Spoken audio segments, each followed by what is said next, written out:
సోదరులకు ఛాన్స్ ఇవ్వాలి కదన్న. ఎందుకులేండి, మేము మైక్ ఉందిగా, ఎప్పుడోకప్పుడు మేమే అడుగుతాం. అయితే పవన్ కళ్యాణ్ రీసెంట్గా మాట్లాడుతూ డిప్యూటీ సీఎం అయిన తర్వాత సినిమాలు తగ్గిస్తాను అన్నట్లుగా ఆయన ఓపెన్గానే చెప్పాడు.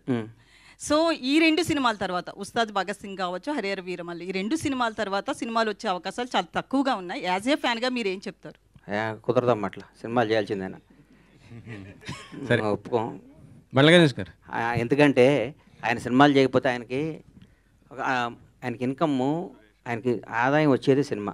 ఆయన ఖర్చులకి, ఆయన పార్టీ నడపడానికి అదొక అద్భుతమైన పార్టీ. ఆయన చేసే కార్యక్రమాలు కానీ ఆయన దగ్గర కానీ ఆయన ఎట్టి పరిస్థితుల్లో ఏదో టైం చూసుకొని మాలాంటి వాళ్ళకి అవకాశాలు ఇస్తూ సినిమాలు చేయాలని మనస్ఫూర్తిగా కోరుకుంటున్నాను. ఆయన ఏ పదవిలో ఉన్నా కనీసం సంవత్సరానికి 2 నెలలకు ఒక సినిమాన జనానికి ఇవ్వాలని నా ఆశ.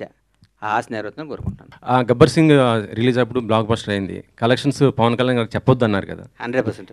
ఇప్పుడైనా చెప్తారా? ఎందుకంటే ఇప్పుడు సినిమాలు రీ రిలీజ్ అయినా కూడా కలెక్షన్స్ ఇంత చెప్తున్నారు. ఇప్పుడు చెప్తాను. లాస్ట్ టైం చెప్పక బాధపడ్డాను చాలా సార్లు.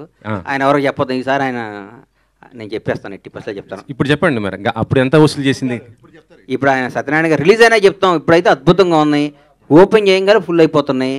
నాకు దాదాపు అసలు ఈ చరిత్రలో కని విని ఎరగని విధంగా ఇండియన్ సినిమాల్లో రిలీజ్కి ఎంత కలెక్ట్ చేస్తా విధంగా కలెక్ట్ చేస్తాను నమ్మకం నాకు ఉంది.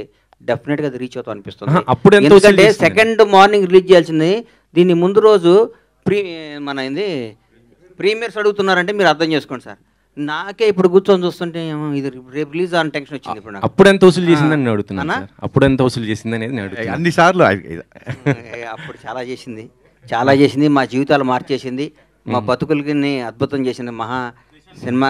మీరు ఆయన ఇంకొక లెవెల్లో చూస్తున్నాను అంటున్నారు కదా, అంటే 2029లో సీఎంగా చూస్తారా అనుకుంటున్నారా? డెఫినెట్గా ఆయన ముఖ్యమంత్రిగా చూడాలని కోరిక నాకు ఉంది, చూస్తాను. మీ పాత్ర చనిపోయారు పాపం ఆయన మన యూట్యూబ్ ఇంటర్వ్యూ చేశాడు, ఆయన పేరు ఏందన్న, టీఎన్ఆర్ గారు, మహానుభావుడు. ఆయన ఒకరోజు మా ఇంటికి వచ్చి ఇంటర్వ్యూ చేశారు.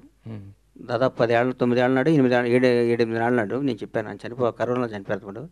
మీరు రాసి పెట్టుకోండి నా ఇంటర్వ్యూ చెక్ చేయండి. పవన్ కళ్యాణ్ గారు ముఖ్యమంత్రి అవుతారు, ఆయన స్థాయి వేరు, ఆయన ఎక్కడో ఉంటాడని నేను 7 సంవత్సరాల ముందు చెప్పాను. నేను ఏదో అన్నానంటే అది అయితే తీరుతుంది, అంతే. అది